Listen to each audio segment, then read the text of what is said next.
Welcome to the NWR Virtual Resources Series. My name is Kerry Stevenson. Next up, we have Alicanto Minerals. Now, Alicanto Minerals are really interesting. They're an exploration company, and they've got a portfolio of historically producing high grade, ladies and gentlemen, copper, gold, and polymetallic skarn projects over in Sweden. The ASX code is AQI, and they are charging ahead for a maiden resource. So you better sit up and take notice. Joining me today is Peter George, the Managing Director. Peter, gold's my thing. Looking forward to this one. Lots of news flow coming out of the project at the moment. So over to you. Give us an update.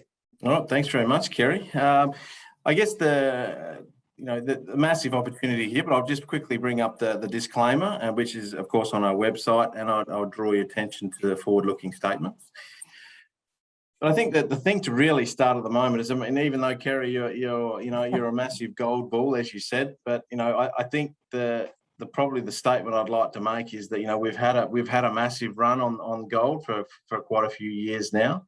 Silver's not too far behind, but I think the other thing that we need to keep in mind is that zinc and copper, they are at multi-year highs now, and base metals are booming. That it's coming, and you can see there that even zinc hit a 12.5-year high last week.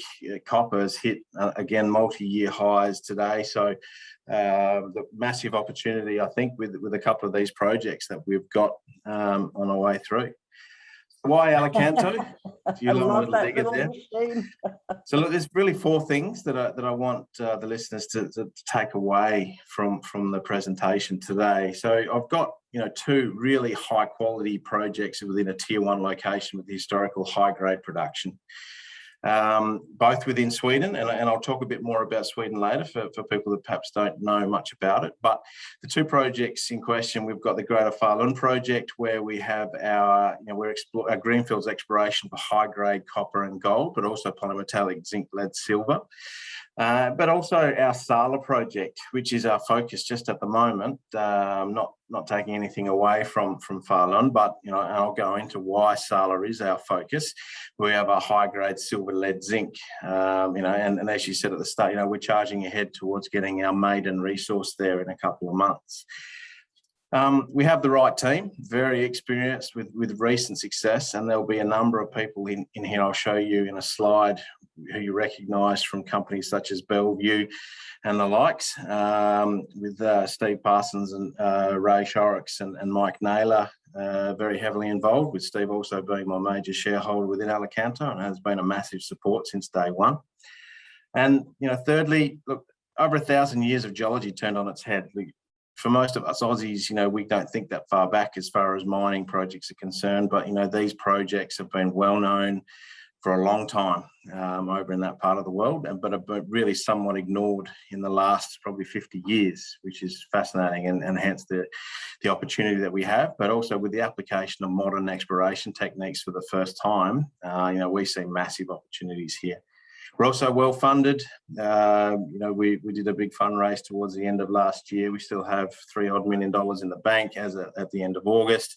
And we've got drilling underway at the Sala mine with 2 rigs and a third one hopefully starting up very shortly. And then on the right-hand side there, you can see part of the core that we announced last week, which was a 41% zinc hit at the Sala mine, which, I lived up in that part of the world. I mined zinc professionally, and 25% was about the best that I ever saw within the mine. So 41% zinc gets me pretty excited.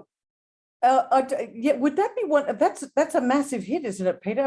Listen, I'm not a geologist, but I'm looking 41% zinc, thinking that's quite unusual, isn't it? I mean, that's massive. Huge. Well, when you put that in context with the mine that I was mining, which I won't mention where it was, but we were mining 4.5 to 5% zinc and making very good money out of that. So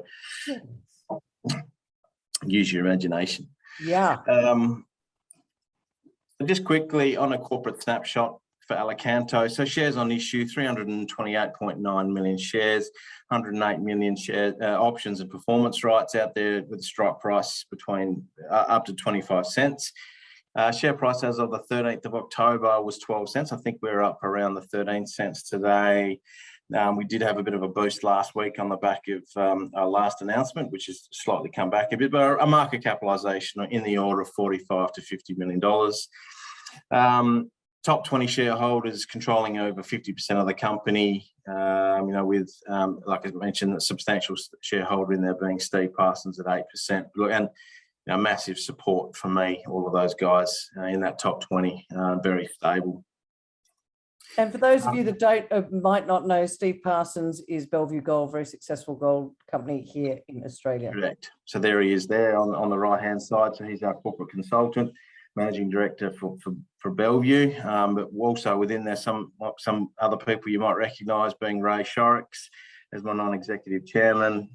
Ray came on board a bit over a year ago. Obviously, Ray's had some massive success as the first chairman for Bellevue, but is also now the executive chair for Orteco. Didier in there has had a lot of years of experience together with Alicanto, and obviously Mike Naylor, who's also a board member within Bellevue.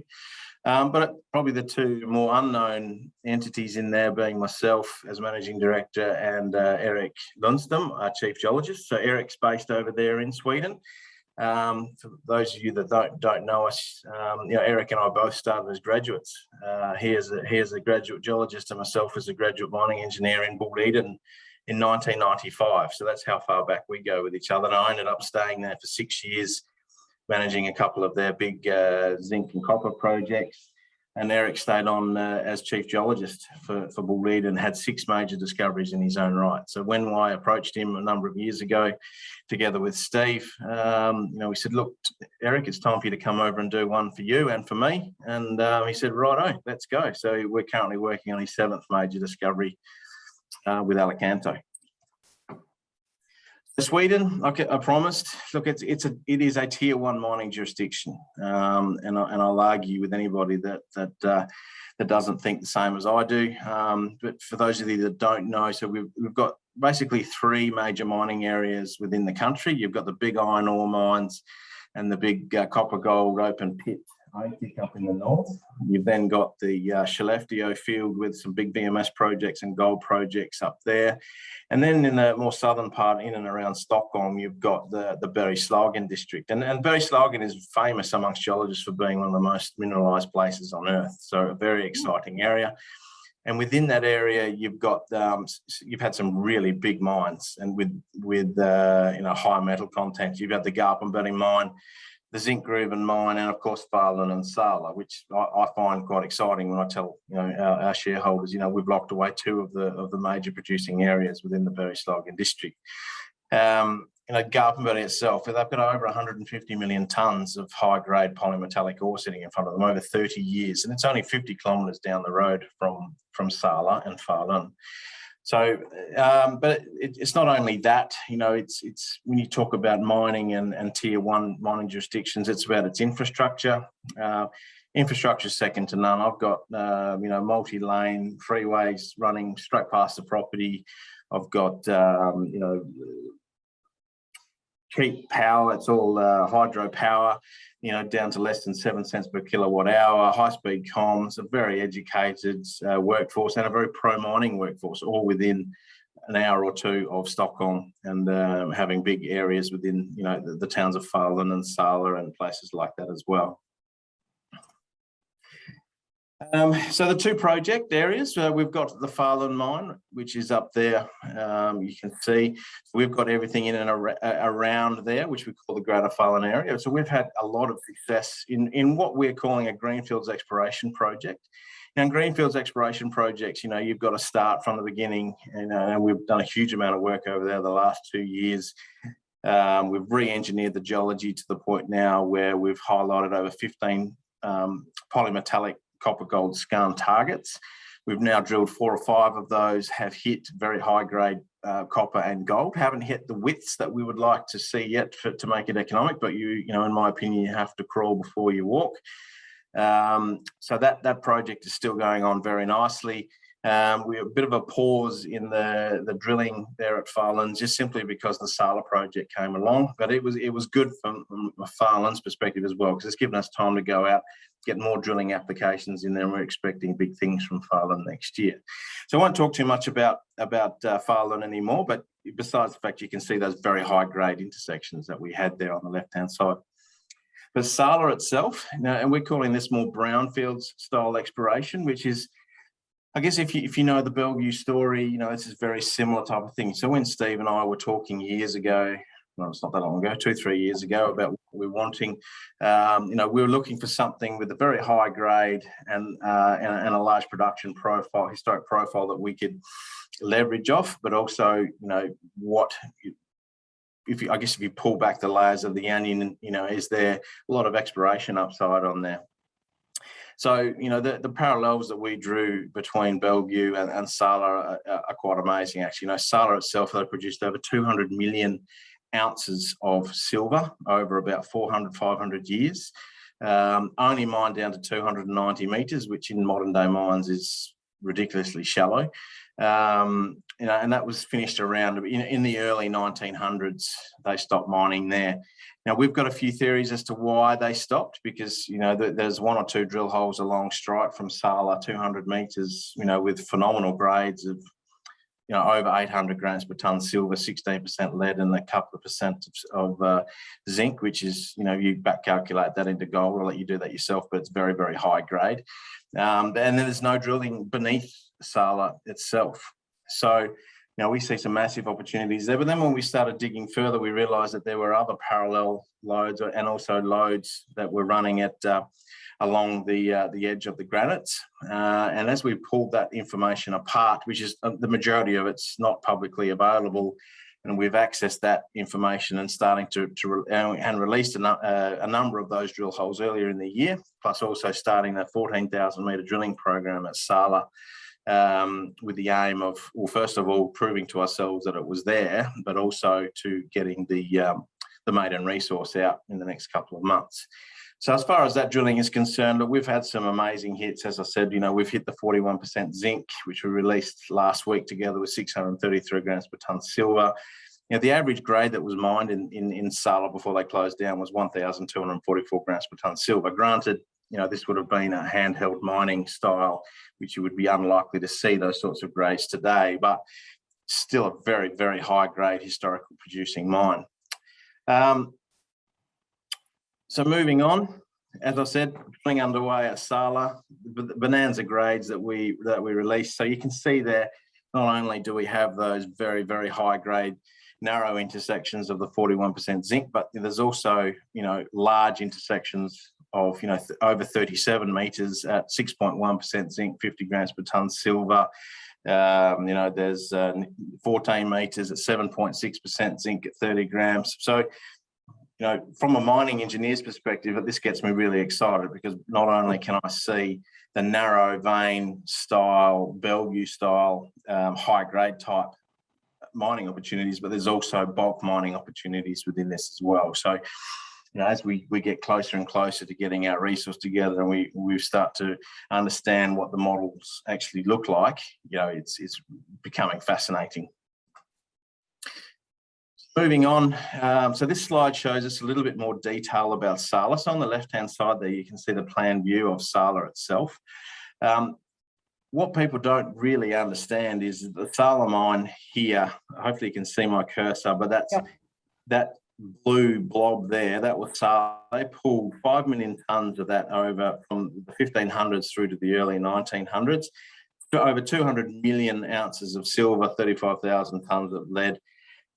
They basically what we believe has happened is they've potentially mined down to the zinc, and then they've just left the zinc there. But there's over 12% zinc even in some of the old historical records of Sala. But when you think about zinc in terms of time, zinc really wasn't a metal of any value until the late 1800s. So when you put that together with when the mine closed, you can sort of go, well, hang on, there's a potential for an awful lot of money to be left in the ground over here. But what we've also, when we went back and and found all of the non-public record. Sweden's a bit of an interesting place with regards to how information is stored. It's not like you can go into the Western Australian Mines Department and pull up the records of all of the old projects. It's a little bit more disjointed in Sweden, and a lot of the information is held by geologists and some of the longer companies that have been around. Actually, Peter, I was going to ask, that was something I actually wrote down, was how much historical data have you got that's enabled you to figure out what you've got here? So it's a bit disparate, is it? Yeah. We've been very lucky to be able, and obviously with Eric and my background of having worked in Sweden, we know how to navigate through the way that all of this information is stored. So for the first time ever, we've actually pulled together the majority of the data that exists. We know that there is some more stuff out there which we're working on getting in, but in the very near future, we're going to have the full data set of all information that has been provided before in the one place, and that's never been achieved before. So, and that's all going to feed into our Maiden resource. So, when we went off and did our program for our 14,000 meters of drilling, we made the assumption that we weren't going to be able to get hold of any of that data. But time will tell in the very near future, hopefully, as to whether or not we can get access to some of that stuff to cut out some of that program. But I'll leave that for another day.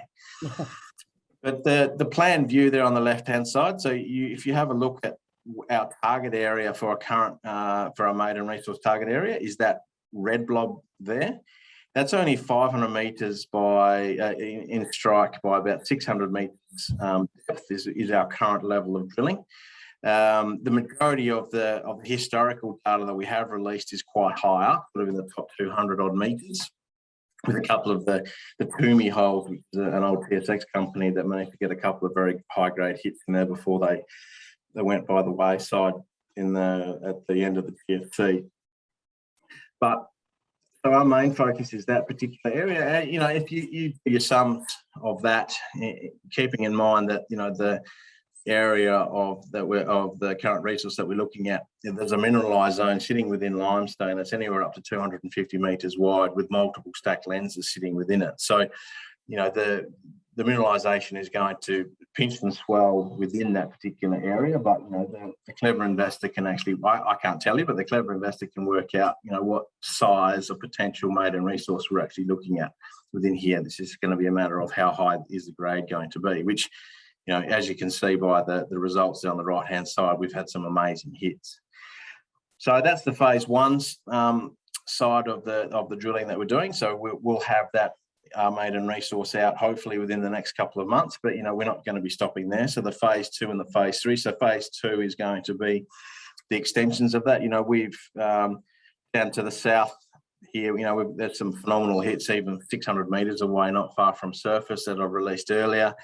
There's the hit 200 meters along from Sala that I mentioned earlier in the presentation that we've hit, and these things have never been followed up on. And then not to mention the fact that there's never been a drill hole put beneath Sala itself. And then on top of that, and I guess that'll be the phase two drilling program that we'll be looking at. So we'll be looking to add tons and metal as quickly as possible to our maiden resource next year. But our phase three program will also be, there's actually areas within here that we know have got some historical records from going back into the Second World War of mining tenements that were awarded to companies such as ASXAQI, which basically they walked away from these at the end of the Second World War for a variety of reasons, and they've never had a drill hole put into them since, and there is no drilling on record, on the public record, to actually demonstrate what they had. But we have a fairly good indication as to what we can see there, but we'll be working on that as part of our phase three program. 2 minutes, my friend, 2 minutes.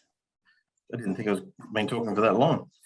So just quickly, the last couple of slides. So I just put this one in here, and you'll be able to have a quick look about that. So there's been a lot of highlights, so a lot of news flow over the last 18 months, a lot more news flow to come as we go through to our maiden inferred resource, and then continue on into our second stage two or phase two exploration.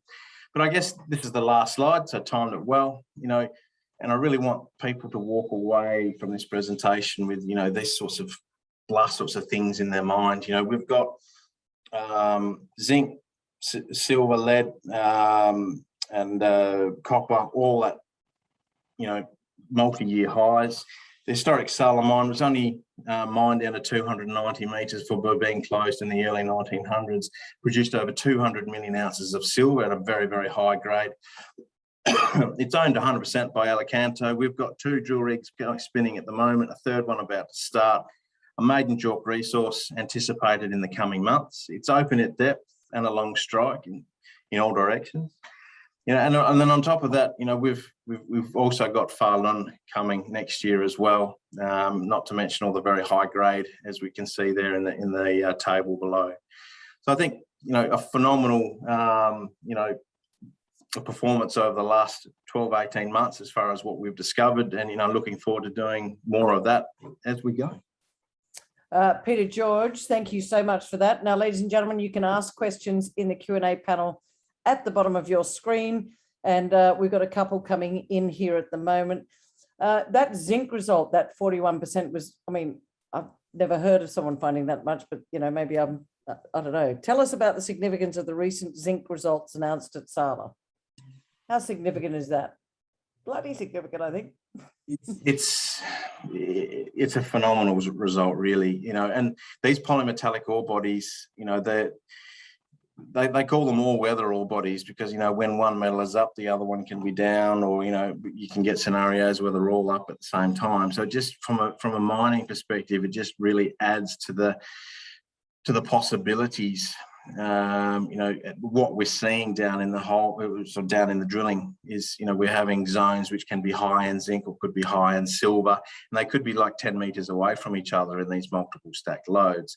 But being able to access these from existing infrastructure, so we'll put a decline down, we'll put in a development drive out to chasing a silver zone, but only 10 meters away there's a zinc zone. So we're not having to build brand new infrastructure to access that metal. So it's almost like you get it for free in a way. You obviously still have to mine it and get up the hole and process it, but you understand what I mean. So it just adds to the potential for what we're seeing. And and Garpenberg is a classic example. Depending upon the silver, the prevailing silver, zinc, and lead price of the day, it varies, but from one year to the next as to whether it's a zinc mine or a silver mine.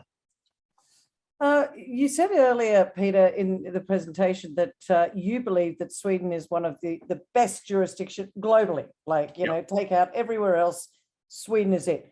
Why? I'm curious, because people talk about Canada, they talk about Australia, sometimes they talk about Africa. Why do you think Sweden's fallen a little bit under the radar? Maybe people don't understand it so much, but you just say that this is a fabulous jurisdiction.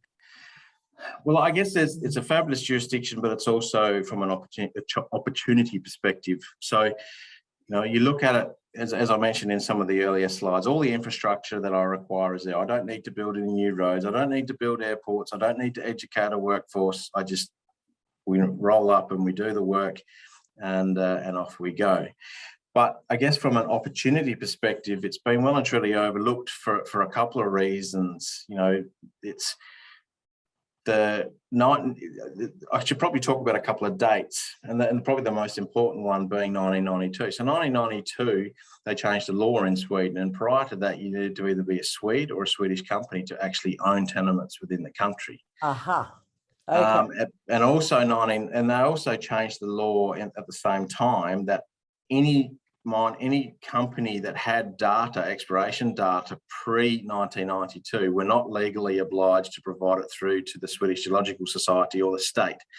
So consequently, all of these old school companies got to sit on all their data,